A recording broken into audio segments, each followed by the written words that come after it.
Ah, espera. Así.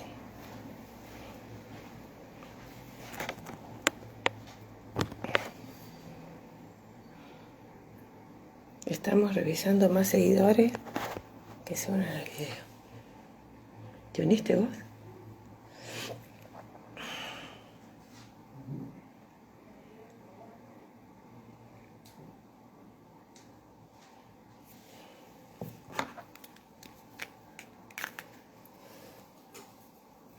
Hola Fati.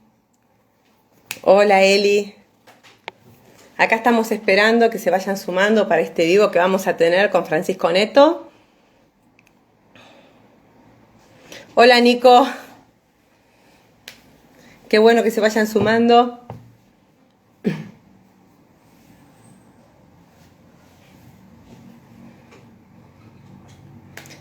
Vamos a esperar un poquito más. Hola Diego. Un placer saludarlos.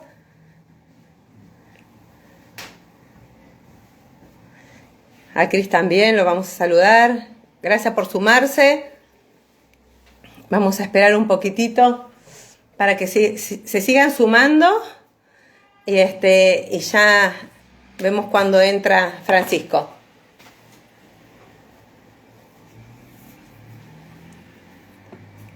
A ver.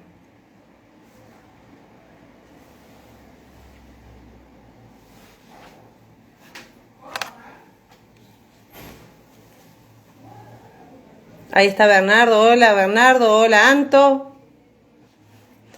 Bueno, vamos a esperar un ratito. Liberalismo, gracias por acompañarnos siempre. Pili también. Y vamos a esperar a que se sume Fran. A ver.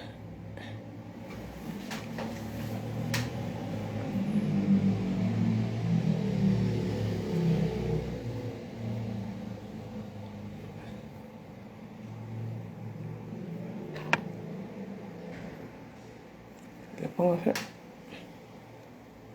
Vamos a sumarlo a Francisco.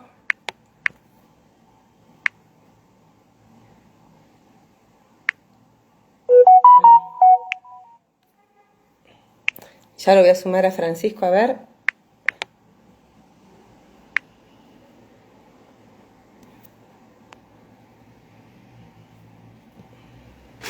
A ver, ya. Ahí vamos a esperar. Hola Mati. Bueno, ya ahí le mandé la invitación a Francisco, así que esperemos que se sume a este vivo rápido. Hola Valeria. Y a ver.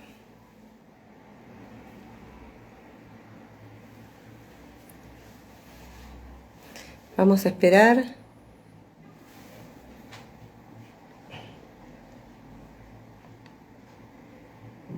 Hola Marce, una amiga que la estoy viendo desde acá. A ver, lo vamos a esperar a que se sume Fran. Se hace esperar, Francisco. Tendrá muchas cosas que contarnos. Muchas cosas nuevas nos va a contar, me parece.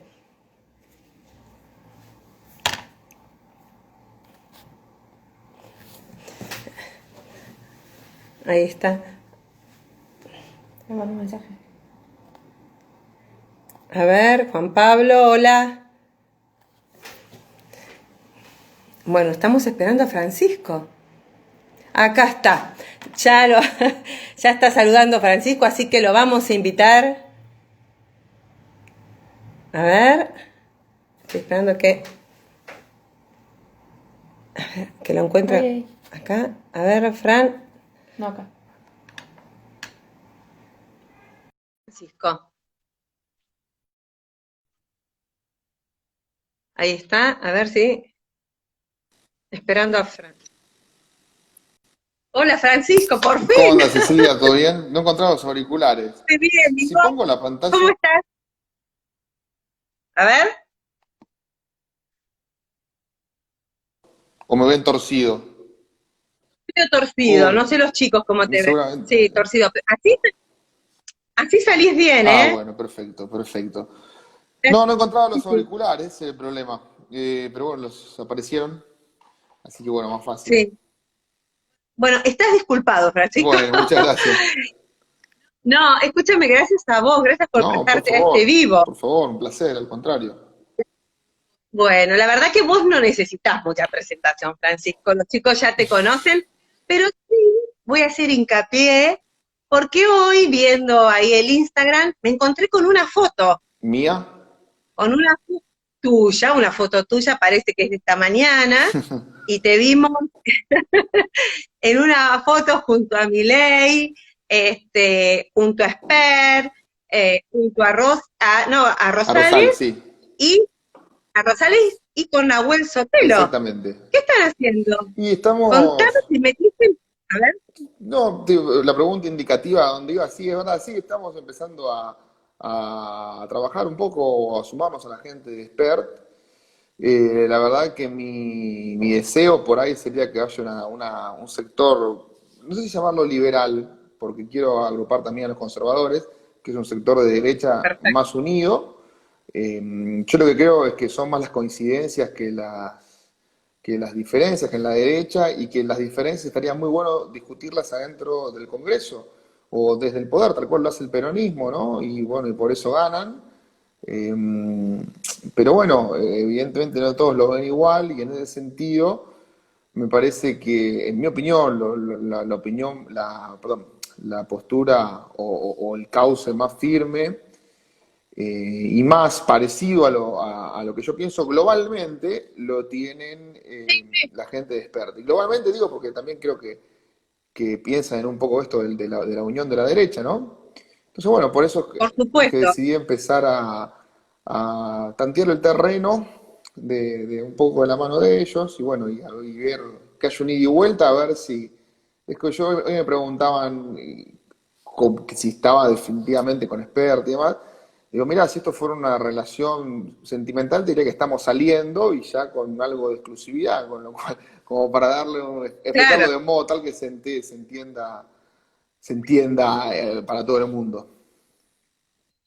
No, me parece perfecto, Fran, porque en estos momentos el país está viviendo cosas muy graves y no vemos una oposición. Y si nos mantenemos desunidos, no vamos a llegar a ningún lado, ¿viste? Es hora de que nos juntemos todos, que limemos las asperezas y bueno, y hacerle frente a esta oleada que tenemos de corruptos en el gobierno. O sea que yo te felicito, realmente te felicito que te hayas decidido a meterte en política. Bueno, gracias. Pero como te metes en política, obviamente que te voy a tener que hacer algunas Por preguntas. supuesto. Y la primera pregunta, bueno, la primera pregunta que para mí es fundamental, que ¿qué pensás del aborto? ¿Aborto sí, aborto no? No, no, yo estoy completamente en contra del aborto.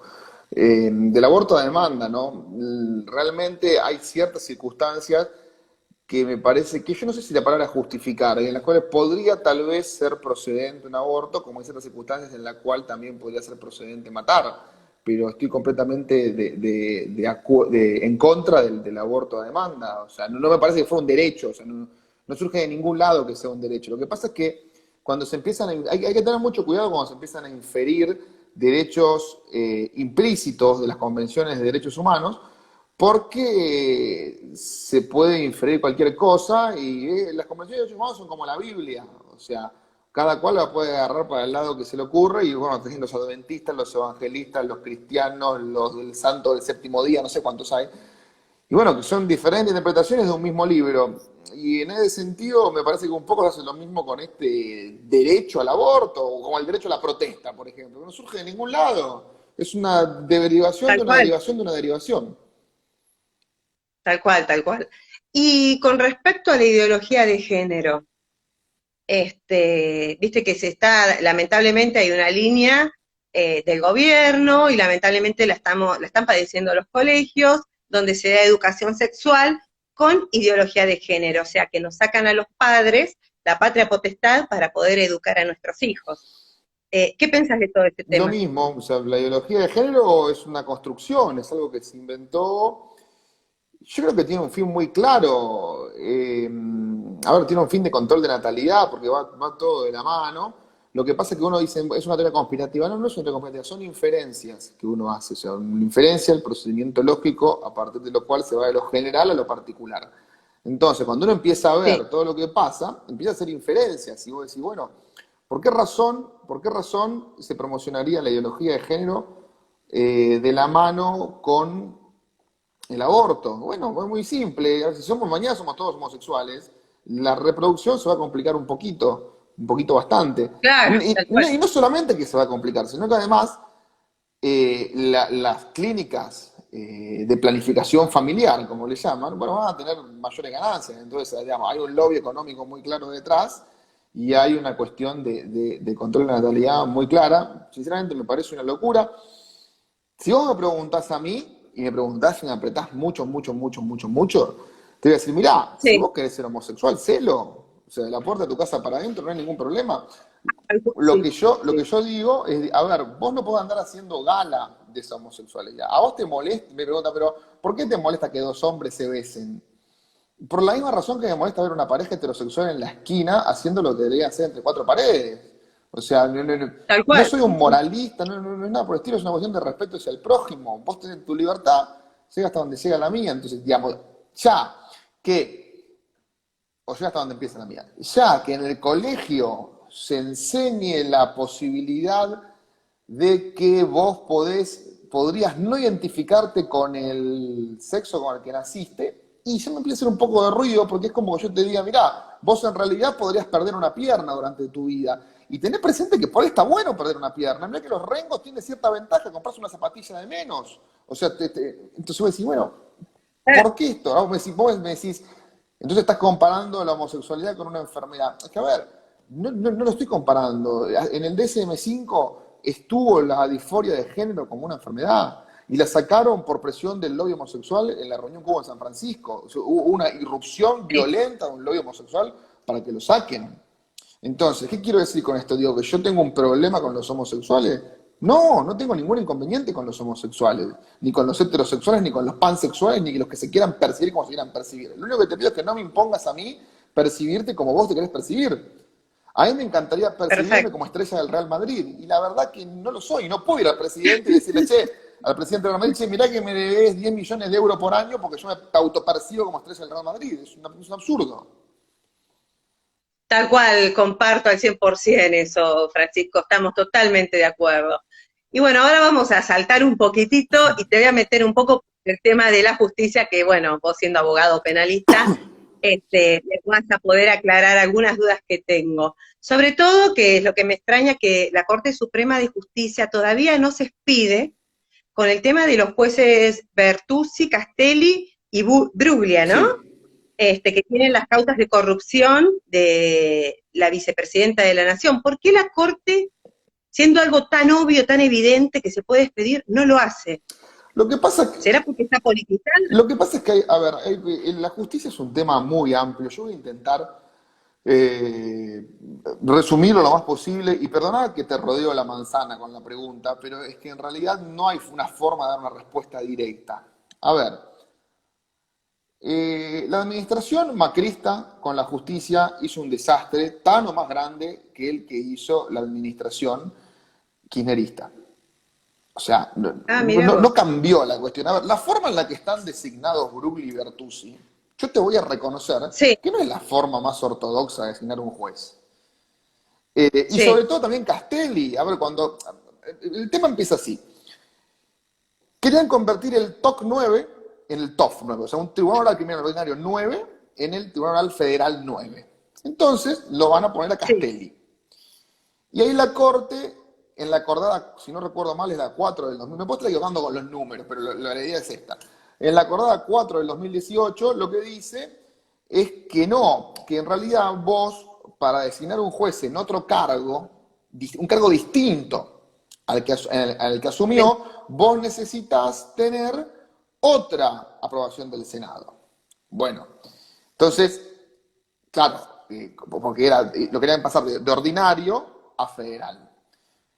Sí. Entonces, después aparecen Bruglia y Bertuzzi, que en realidad a Bruglia y a Bertuzzi, los ponen en el lugar donde están, en reemplazo de Fari Freiler, que en realidad, en mi opinión, Sí, a Fari Freiler lo sacan mal.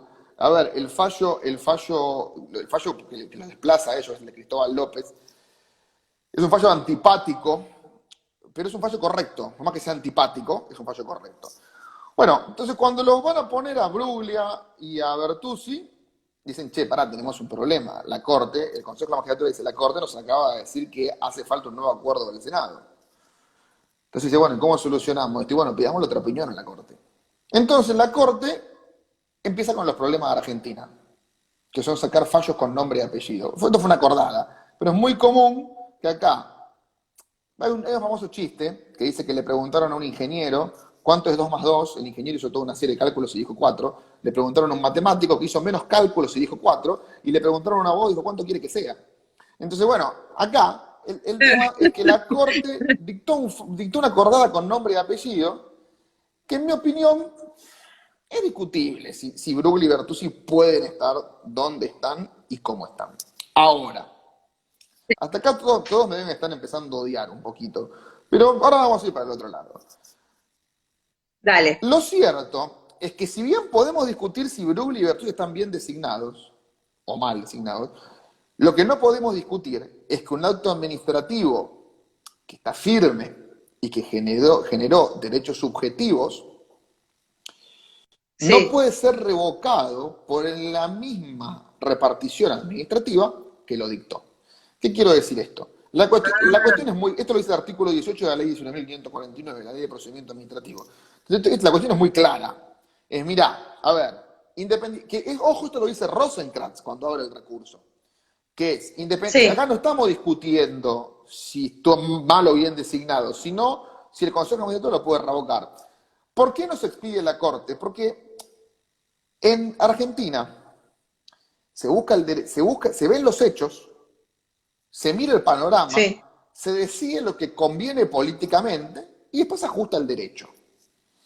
Y evidentemente aún no se ha puesto de acuerdo en lo que conviene políticamente. Y vos tenés una prueba muy interesante de esto. Vos vas a un juicio oral, un juicio penal oral, y vos fijate una curiosidad. Cuando termina el juicio, a vos te dan el veredicto. Te dicen culpable o inocente. Y la pena. Y después, a los 5 o 10 días, te dan la sentencia, que son los fundamentos del veredicto. ¿Qué quiere decir? Que te condenaron, no Sí. tienen la más pálida idea de por qué. Ahora, después lo acomodamos, eso no importa, los fundamentos es lo de menos. A ver, te queremos condenar. Un colega mío, me acuerdo que en un juicio empezó a levantar apuestas acerca de cómo iba a ser el fallo. Entonces yo le digo, ¿cómo te gusta la timba, Y me dice, no, no me gusta la timba. Y dice, yo lo que quiero ver es quién puede percibir mejor lo que pasa en el juicio, dice, porque en realidad para mí, a la gente o a los imputados, los condenan no solo con lo que quedó rebotando en la sala. ¿Qué es eso con sensaciones? Sumado a el oportunismo político.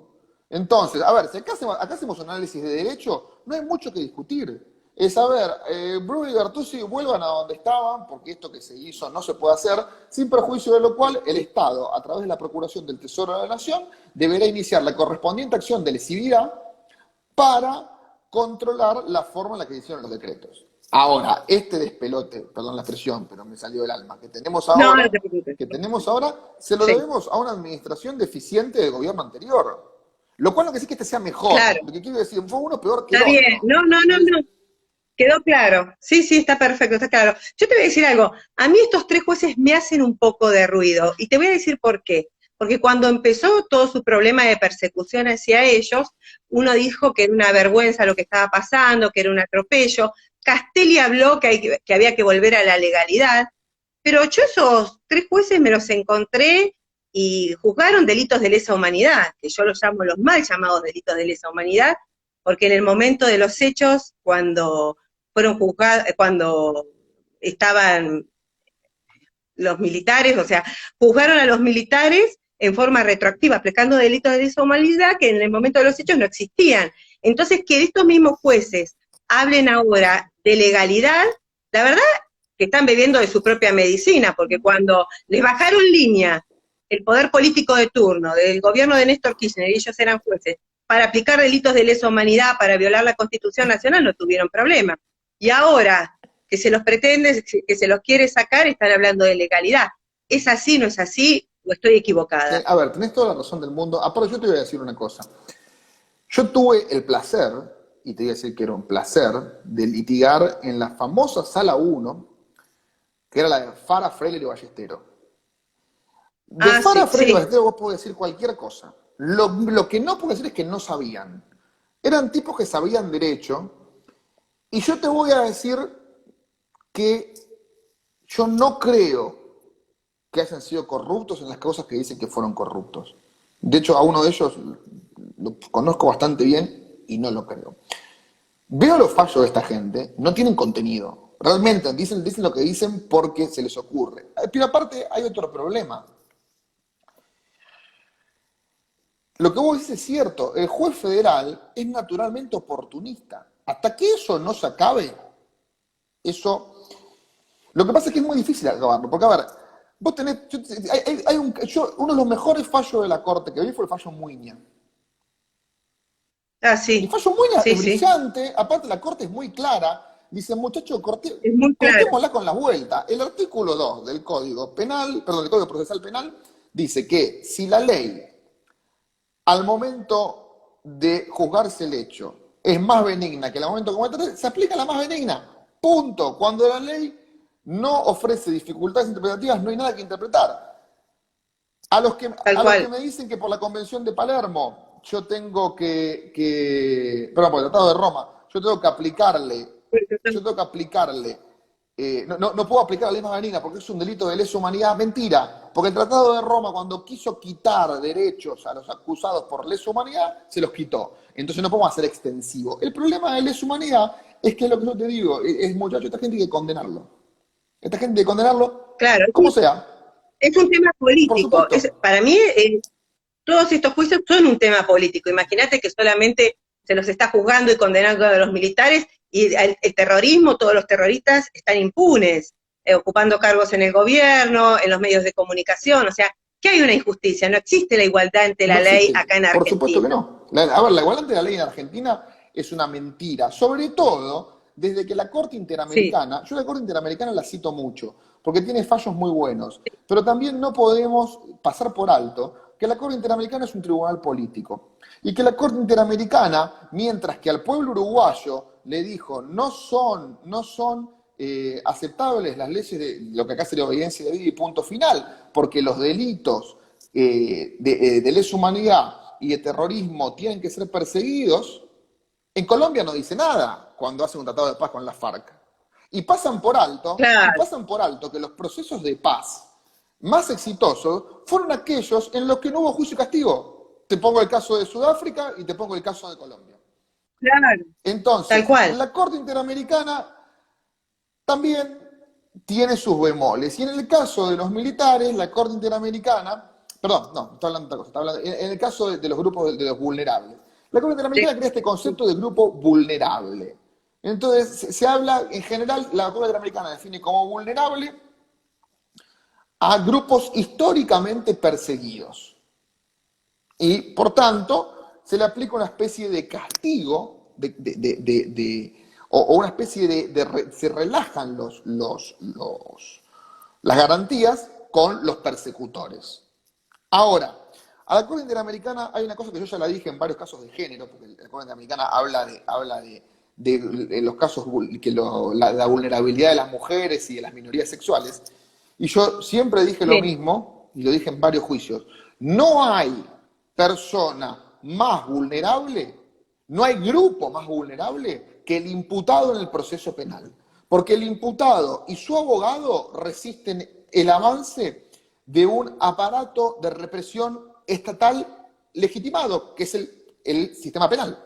Vos tenés jueces, fiscales, policías, peritos, intérpretes, todos convergen en contra del imputado. Entonces, si vamos a hablar de vulnerabilidad, la primera vulnerabilidad tiene el imputado. ¿Qué imputado? Cualquiera. Cualquiera. Militar, civil, clérigo, el que fuera. ¿Me entendés? Entonces, el problema es que con este concepto de vulnerabilidad, se maneja el concepto de Sí. vulnerabilidad a voluntad y se relajan garantías constitucionales. Y las garantías no pueden ser relajadas. La garantía, el concepto de garantía, la palabra garantismo, está Ah, vinculada con la sí. izquierda, pero es una conquista de la burguesía en la Revolución Francesa. Entonces, la garantía no puede ser relajada para nadie. Ni para el peor delincuente, ni para el más antipático, ni para el más simpático de todos. Entonces, ese es el problema que hay con los militares. Dice, bueno, ellos persiguieron a una minoría vulnerable que eran jóvenes idealistas, entonces ahí están los vulnerables, y vamos a relajar las garantías de los vulneradores de los vulnerables. ¿Por qué no juzgan a los jóvenes idealistas? Porque los necesitan vulnerables. Para relajar garantías de los imputados por lesa, necesitan vulnerables a los perseguidos. Claro, bueno, claro, y con el tema de, bueno, del terrorismo que no se juzga porque dicen delitos comunes, entonces Es que no prescribió, son comunes. prescribió, Es que no son comunes porque ya se sabe que tenían el apoyo de Rusia y el apoyo de la Organización para la Liberación de tal cual, Palestina y de Cuba. de Cuba, Con lo tal cual cual, no son sí, delitos comunes. Aparte, yo te pongo un caso, que lo dije en el último video que saqué de los mapuches. Teóricamente, sí, lo grave de los delitos de lesa humanidad o del terrorismo de Estado era que vos no podías acudir al amparo de nadie para defenderte. O sea, el argumento cuál es, a vos viene y te secuestra la banda de secuestradores de la esquina de tu casa, vas a la policía y más o menos te puede defender. Si vos te secuestra el Estado, es complicado. Y ahora yo digo, ¿y claro, al amparo de quién puede recurrir Echeverre, no sé cómo se diga? ¿O al amparo de quién puede recurrir la claro, gente que está recluida en su casa rodeados por mapuches? Entonces, ¿eso no es terrorismo de Estado? ¿En algún punto? tenés razón, sí,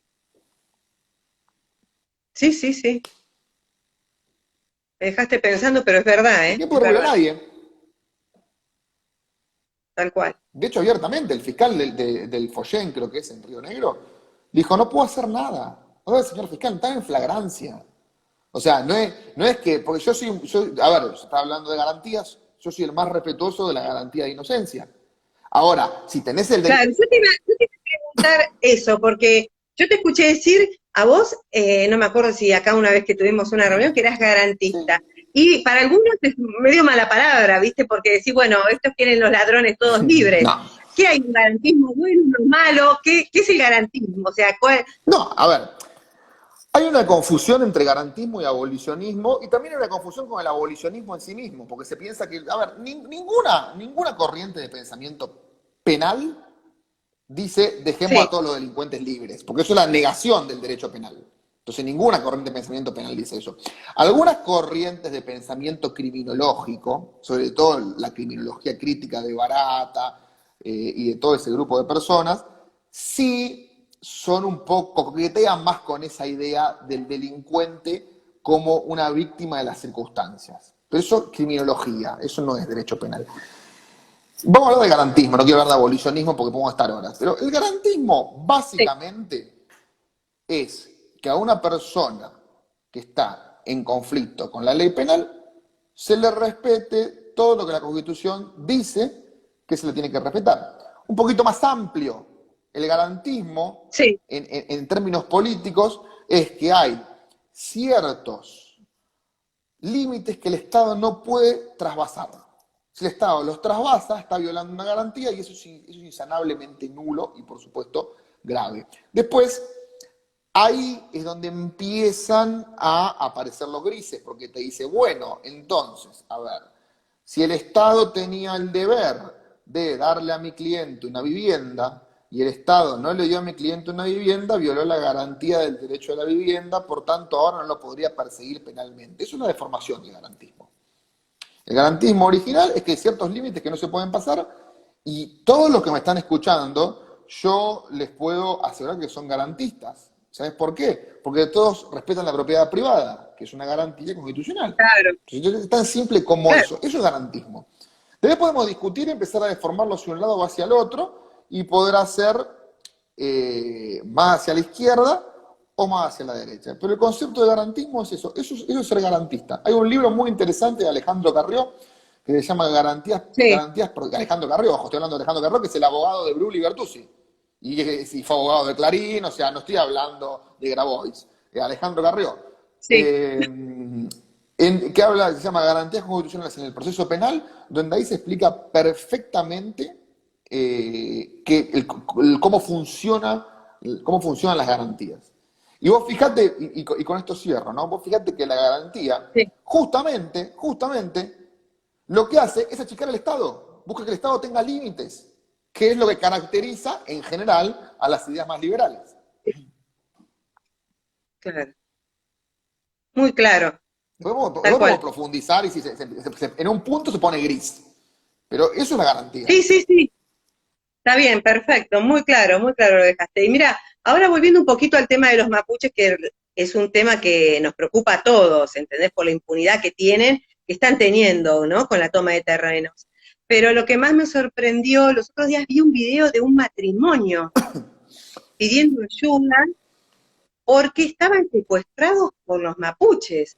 Yo no puedo entender cómo no actúa rápidamente la justicia, cómo no se los saca de inmediato, cómo el gobierno no hace nada. ¿Por qué? O sea, porque si uno se pone a pensar cómo están actuando los mapuches quemando viviendas y haciendo los destrozos que hacen, ¿no son actos terroristas? A ver, vamos a... yo- puede ser que sí, pero de mínima, vamos, Sí, siendo bien bajados a tierra, sin ponerle edulcorante, ni sin ser marketineros, es un delito. Si, a ver, yo mañana entro a tu casa, rompo la puerta, ingresé, cometí usurpación y estoy en flagrancia. ¿Qué quiere decir? Que estoy cometiendo el delito en ese momento. El artículo, si yo no recuerdo mal, es el 103, creo que es el 63 y el 103, pero me voy a estar equivocando de número, del Código Procesal Penal, se me mezclan los Códigos Procesales Penales de la provincia, pero sí, no te del preocupes. Código Procesal Penal de la provincia de Río Negro, habilita la detención en flagrancia, pero aparte el sentido común la habilita. Lo peor, a mí me genera un poco de miedo esto. ¿Por qué me genera un poco de miedo? Porque esto desemboca en una guerra civil. Porque hay un problema, hay una cuestión muy simple, que es que el artículo 104 del Código Procesal Penal de la provincia de Río Negro, y es diferente articulado en los diferentes códigos procesales penales de las provincias, habilitan el arresto ciudadano. O sea, acá en Capital también, acá en Capital, si vos ves un robo, vos podés ir y detenerlo. Y lo ponés a disposición de la justicia. Entonces, lo que va a pasar en un momento es que si el Estado no acciona y no detiene a esta gente, va a haber uno que se va a prender la lámpara y va a decir, che, ¿por qué no hacemos un arresto ciudadano? Si lo podemos hacer. Justicia por mano propia. Judío por mano propia, ahí se desmadró todo. Porque bueno, ahí ya es una guerra civil absoluta. Pero lo que pasa es que cuando el Estado no te protege, Claro, tenés que protegerte de algún modo. Tenés que protegerte de alguna manera. claro, ¿cómo hacer? Acá el Estado, la verdad, que no nos Por protege. supuesto que no. No hace absolutamente nada ni con las tomas de tierra, ni con lo que está pasando con los mapuches. Esta familia secuestrada es el sumus. Entonces, yo digo, tengo un campo o tengo mi vivienda, yo me defiendo, Lo que pasa, ¿entendés? No me importa, porque al no tener el Estado que me proteja, me voy a defender. Por eso yo llegué a pensar, y yo no veo mal hoy en día la aportación de armas, porque si no tenemos un Estado que nos defienda. bueno, a ver, sí, yo coincido 100% con vos, te contesto las dos cosas. Primero, el tema del Estado que te defienda. Hay una realidad, y perdóname de vuelta la expresión, pero es como decía Fontana Rosa, hay ciertas palabras que tienen una carga emocional y hay que decirlas de ese modo, porque de otro modo no conllevan las mismas consecuencias. Los jueces no tienen huevos. ¿Por qué? Bueno, escuché la resolución absurda de la jueza de Río Negro. A ver, no podemos hacer el desalojo. ¿Por qué no vamos a hacer el desalojo? Y bueno, porque dos de los imputados están prófugos, es decir, se fueron, de los que estaban usurpando. Entonces la respuesta a darle Sí. es, doctor, que yo no sé, que el fiscal por ahí se le dio. Si le doctora, a ver, yo sé que tengo cara de tonto, pero no me tome de tonto. ¿Por qué? Porque los dos que se fueron, ya no me interesa desalojarlos, se fueron, se fugaron. Y los otros que están ahí, están en flagrancia, vaya, deténgalo, me los trae acá de las pestañas, les hace todas las preguntas que quiere hacer y después decide. Entonces los jueces, los Claro, jueces buscan la manera de quedar bien parados ¿Y sabes qué pasa? Bonadío no es un santo de mi devoción, pero dijo algo que es muy cierto. Dijo, si uno tiene miedo, póngase una verdulería, que es más tranquila en ese sentido, dijo. Entonces, a ver, si el juez tiene miedo, es juez penal.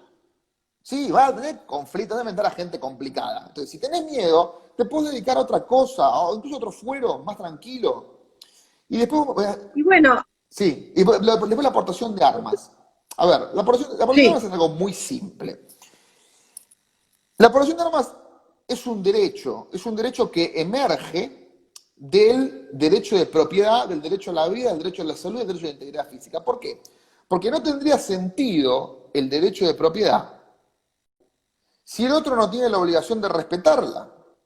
Y a su vez, tampoco tendría sentido si yo no tengo derecho a hacer que el que no quiere respetar mi vida, la respete. Entonces, una derivación necesaria de todos los derechos constitucionales es la posibilidad de defenderlos. Y la defensa tiene que ser racional. ¿Qué quiere decir racional? ¿Que tiene que ser igual proporcional al ataque? No. La defensa, para poder neutralizar al ataque, tiene que ser siempre un poquito más fuerte que el ataque. O sea, que sea racional, que haya necesidad de emplear ese medio, no quiere decir que sea proporcional. Quiere decir que si viene con un cuchillo y tenés una 9 milímetros, tirale con la 9, no le tirés con un misil. A eso se refiere. Entonces, digo, la aportación de armas es un derecho que está coartado históricamente por el Estado, pero ¿por qué? Porque el Estado puede garantizar de algún modo su opresión sobre el pueblo porque no hay aportación de armas. De hecho, cuando vos ves los fundamentos por los cuales mantienen la segunda enmienda en Estados Unidos, porque acá, en Estados Unidos se ha discutido lo mismo acá, ¿no? Es decir, si la aportación de armas era armas solamente que puedan claro. sustentar un ejército o era un derecho individual. Bueno, y Estados Unidos dijo muy claro, es un derecho individual y es un derecho que tiene el ciudadano, el pueblo, para evitar la tiranía del Estado. Lo que pasa es que acá, bueno, que hay toda una serie de cuestiones que es un tema muy profundo, pero en principio eso es lo que yo opino de la aportación de armas, ¿no? Y coincido con vos, sí, cómo no. Claro. Sí, yo también. Aparte, acá hoy en día los delincuentes están todos armados y nosotros estamos desarmados. Sí. O sea, es todo al revés.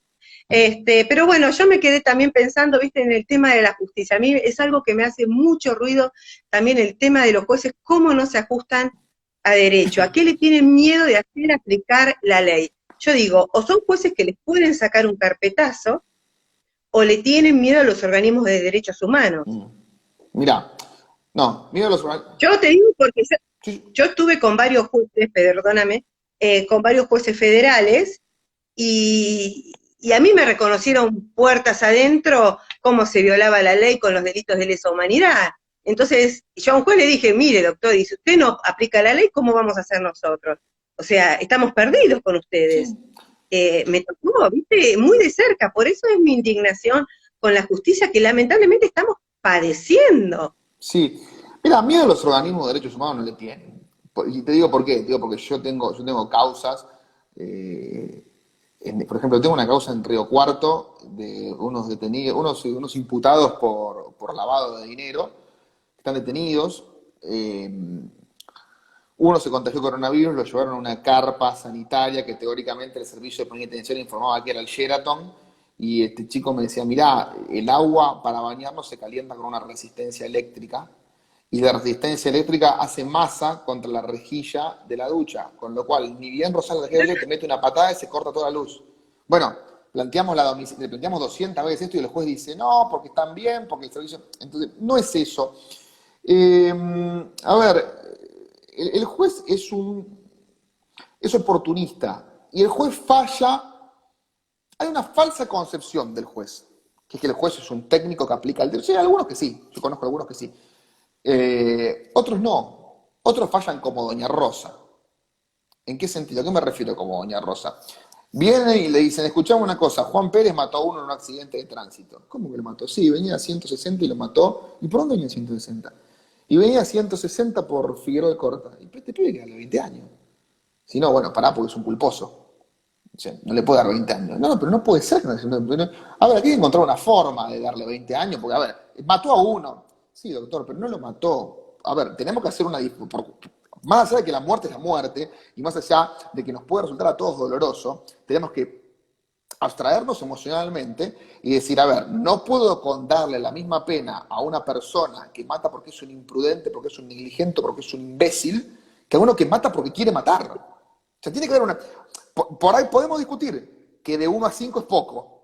Ahora, no le podemos dar perpetua. No, bueno, pero yo le quiero dar 20 años. ¿Sabes qué vamos a hacer? Inventemos el dolo eventual.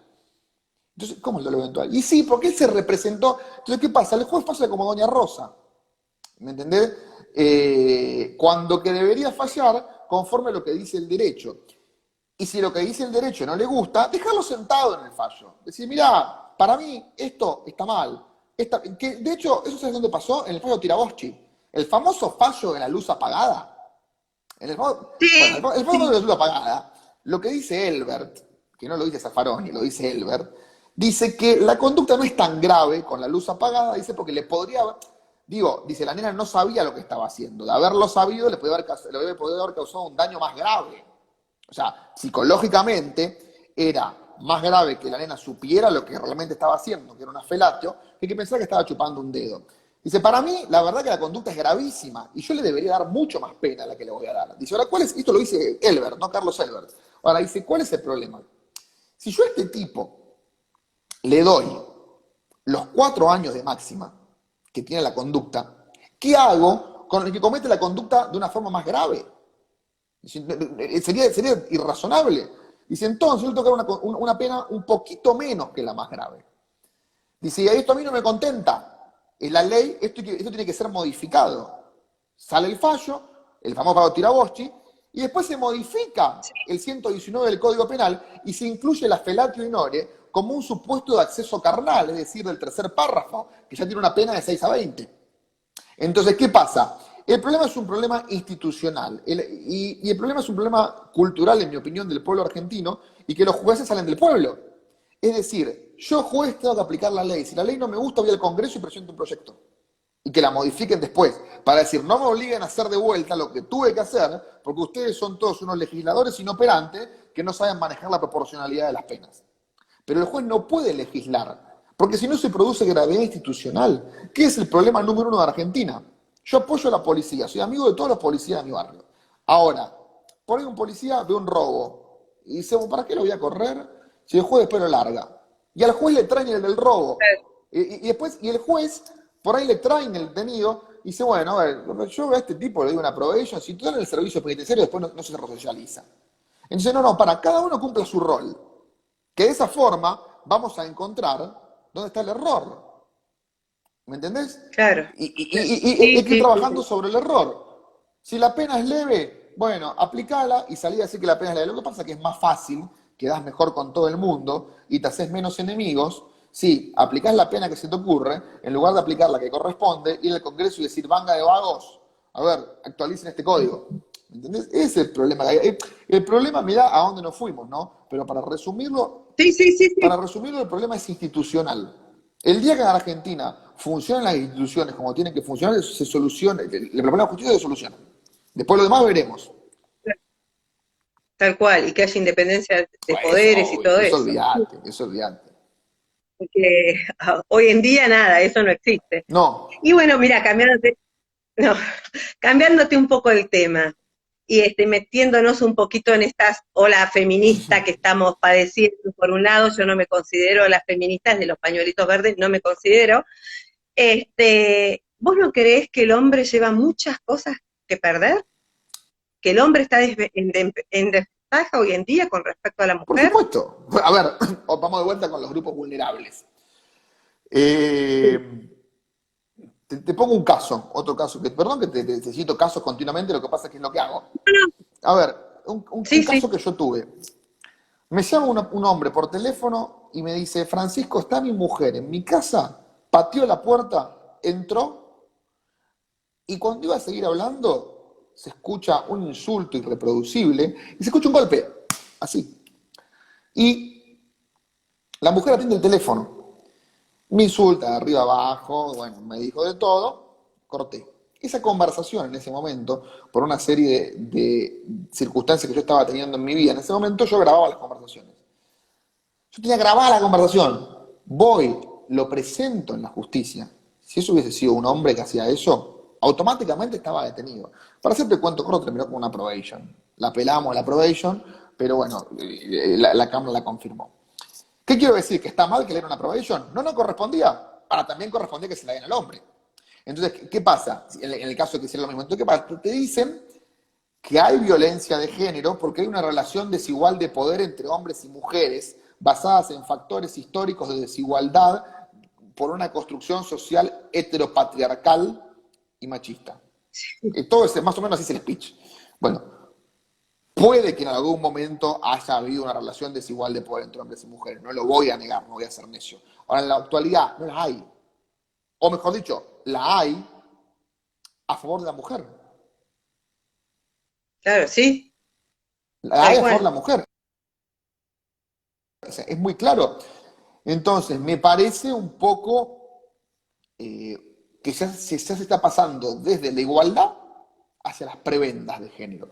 O sea, a ver, hay un montón de conceptos que fueron que fueron creados con buenas intenciones y que están completamente deformados. Te pongo un ejemplo, el famoso deber de debida diligencia.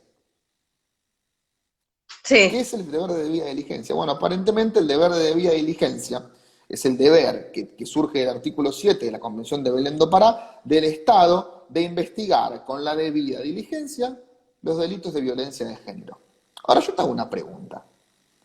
¿Acaso el Estado no tiene deber de investigar con debida diligencia el narcotráfico, por ejemplo? Todos los delitos tienen el deber de investigar con debida diligencia. Ahora, ¿qué pasa? Con esa claro. palabrita de ahí se infiere el deber de condenar sin prueba. A ver, la Convención de Belén do Pará es muy clara. El Estado tiene el deber de prevenir, investigar y sancionar la violencia de género. En ese orden. No tiene el deber de sancionar, sancionar y sancionar. Es decir, yo prevengo. ¿Cómo prevengo? Bueno, yo prevengo a partir de estamentos del Estado, valga la redundancia, que no son el Poder Judicial, para prevenir. Yo investigo a través del Poder Judicial y cuando corresponde sancionar, sanciono. Ahora, dicen a los jueces que tienen el deber de aplicar la perspectiva de género. El juez teóricamente es un tercero imparcial ajeno al conflicto que tiene que Sí. guardar equidistancia de las partes. ¿Cómo hace el juez para aplicar la perspectiva de género sin acercarse hacia la denunciante? No puede. Entonces se rompe el principio de igualdad ante la ley, se rompe el principio de imparcialidad del juez. Estamos escribiendo un libro acerca del tema porque es algo absurdo. Entonces dicen, bueno, entonces ¿cómo se cumple con el deber del Estado de prevenir, erradicar y sancionar? A través de otros organismos del Estado. No es solo la justicia el organismo del Estado. Hay muchos organismos del Estado que pueden intervenir en favorecer esta igualdad que hoy para mí ya es plena. De hecho, ya no solo que ya es plena, sino que ya se invirtió y ahora es el hombre que está en inferioridad de condiciones. Sí, sí, yo siendo mujer creo exactamente lo mismo. La igualdad, la mujer ya Ya está. llegó, o sea, tiene los mismos derechos. Hoy, lamentablemente, es el hombre el que está en inferioridad de condiciones, tal cual. Es terrible, vamos a tener que poner una secretaría del hombre. Pero a ver, y ojo, yo celebro que la mujer esté en igualdad de condiciones. Me parece absurdo que una mujer no pueda ser jueza porque es mujer o que cobre menos porque es mujer. No, pero estamos todo loco. Pero a Claro, ver, no es que dicen, sos misógino, no soy misógino. Lo que digo es respetemos la igualdad ante la ley, nada más, si no es tan difícil. No hay que ser, lo que pasa es que ¿sabes cuál es el problema? Que si nosotros reducimos toda esta diatriba a sus justos límites, que es hablar de la igualdad ante la ley, hay un montón de inútiles que no cobran sueldo. Porque la que está ahora en el Ministerio de la Mujer cobrando un sueldo, no se sabe muy bien para qué, está para explicarnos que la claro, perspectiva de género es algo distinto al principio de igualdad. La verdad que no lo claro. entiendo. Tal cual, tal cual. Y vos si estuvieras en el poder, suponete, ¿qué secretaría sacarías? Bueno, a ¿Cómo ver, achicarías el a Estado? ver, esta secretaría de la mujer, hay que sacarla. Eh, Tal cual. no sé qué secretaría sacaría porque hay tantas que ya no sé ni cuáles hay. Pero a ver, acá es muy simple. Tiene que haber un Ministerio de Salud, un Ministerio de Justicia, un Ministerio de Educación, un Ministerio del Interior. A partir de ahí, a ver, yo no sé si hay Ministerio de Agricultura ahora, por ejemplo. Pero a ver, no me parece que tenga que haber un Ministerio de Agricultura. O sea, con que haya una secretaría, con que haya alguna entidad que lo logre monitorear, suficiente. Pero la verdad, donde sí te puedo hablar, la modificación rotunda que hay que hacer es en el Poder Judicial. Sí, A ver, el Poder sí, Judicial sí, tenés 2 millones de cargos. Yo lo que nunca entendí, ¿por qué tenemos? Incluso esto me parecía positivo de la ley de reforma judicial. Porque si algo que me caracteriza es ser objetivo, ¿no? Yo trato de ser objetivo. ¿Por qué tenemos juzgado en lo criminal y correccional de instrucción número 16, Secretaría 160 y 161? ¿Por qué? ¿Por qué no tenemos 2 juzgados y listo? Más fácil. Tenemos 2 jueces. Bueno, eso hay que sacarlo, hay que eliminarlo, hay que eliminar toda esta cuestión de la escritura, la escrituralidad, hay que hacer todo oral. ¿Por qué? Porque ganás en calidad institucional. Vos muchas veces, vos hablas de lesa humanidad, en la etapa de instrucción, vos ibas y haces un planteo y no te lo resuelve el juez. Te lo resuelve el pibe que está en segundo año de Derecho, que está escribiendo con un modelo que le dieron y que el juez, cuando viene de jugar al golf, se lo firma. Entonces, a ver, hay que checar por ese lado. Yo qué bárbaro. achicaría todo lo que tiene que ver con la ayuda social, pero no porque soy malo, no porque digo, no, que los pobres se mueran.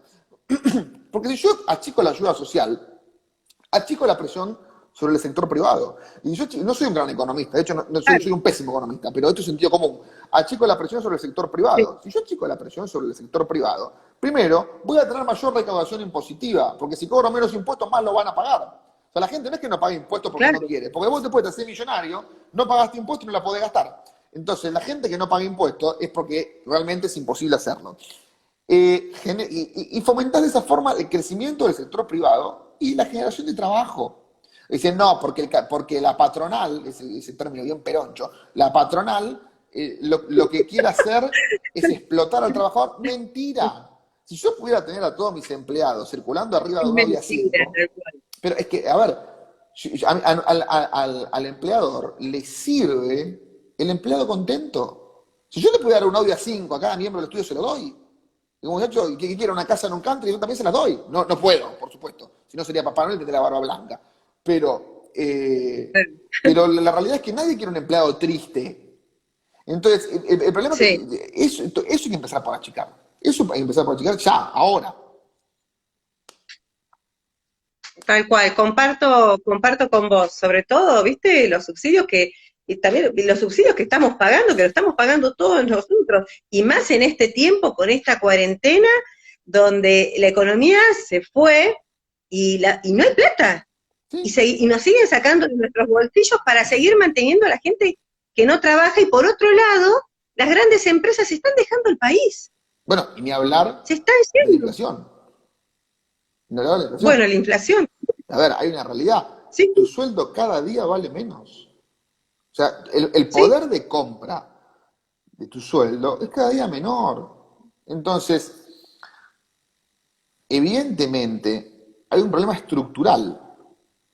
Hay un problema que es estructural y de ahí hay que solucionarlo. Y el problema estructural es que la mitad de los argentinos mantienen la otra mitad.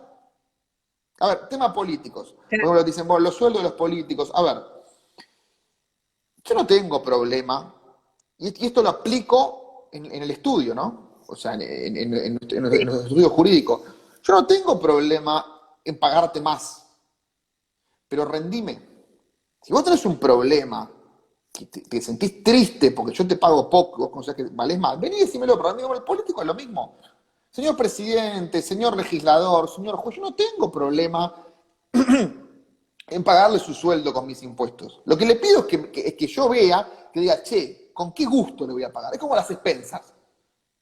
claro, y que vaya nuestro dinero a donde tiene que ir, por ¿entendés? supuesto. No a poner, como dice el gobierno, más en el Ministerio de la Mujer para fomentar la ideología de género o los abortos. No, yo quiero que mi dinero vaya en el tema de la educación, en el tema de salud. Aparte hay una cuestión muy simple.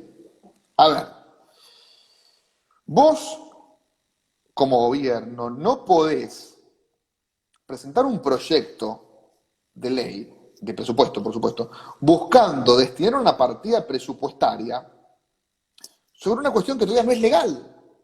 Pero más allá de la ilegalidad, ¿por qué? Digo, porque el pueblo, si no Claro, es legal, el pueblo te está diciendo que no. A través de los diputados, el pueblo está diciendo no, no gastés plata en eso. Es como que, no sé, no se me ocurre ningún ejemplo cotidiano, siempre los tengo a flor de piel, esta vez no se me ocurre, pero ya se me va a ocurrir alguno. Pero el concepto es ese, vos no podés destinar plata a fomentar una conducta que el pueblo te dijo, no la quiero. Bueno, pero fue el 49, el 40 o el 50,01 del pueblo. Bueno, en algún punto, si no entramos en la paradoja de Uguli y de Mileto, que cuando un hombre es pelado, entonces en algún punto hay que poner el límite. claro, ¿Me entendés? Entonces, por más claro, que haya sido el 50,0001, y bueno, ¿qué querés que haga? Fue la mayoría. claro, perfecto. Bueno, mira, Fran, quedan muy poquitos Sí, estoy minutos, viendo. ¿sí? Queda muy poquito. Yo quiero terminar y felicitarte que te hayas animado a meterte en política. Tenemos, a los jóvenes, para decirles, tenemos un muy buen candidato que ojalá llegues y le des pelea ahí en el Congreso. ¿Vos querés agregar algo más? Es tu No, tiempo. no, no, la verdad que no. Mucho, bueno, primero muchas gracias por la invitación. No, Así como vos decías. gracias a vos que siempre estás predispuesto para Sí, todo, a veces realmente. por ahí tengo Siempre. algunos temas de tiempo, me gustaría tener un poco más de tiempo, pero bueno, trato de ir haciéndome momentos y bueno, va a ser, así como vos decías que yo, a mí por ahí no me hacía falta presentación, a vos tampoco, a mí me enorgullece que me hayas convocado para esto y bueno, y siempre que lo necesites, Gracias. llamame, por ahí te digo, sí, dame un par de días, pero seguramente voy a estar. Dale, Fran, yo te agradezco muchísimo y bueno, te estaremos viendo. Veremos, Estamos muy ansiosos, ¿sí? veremos Te vamos a apoyar ahí, cómo se va te vamos a estar precipitando. apoyando. Bueno, muchas gracias. Bueno, no, de nada, Francisco, Nos un vemos, beso, hasta Cecilia, un luego. beso, chau, chau. Chao.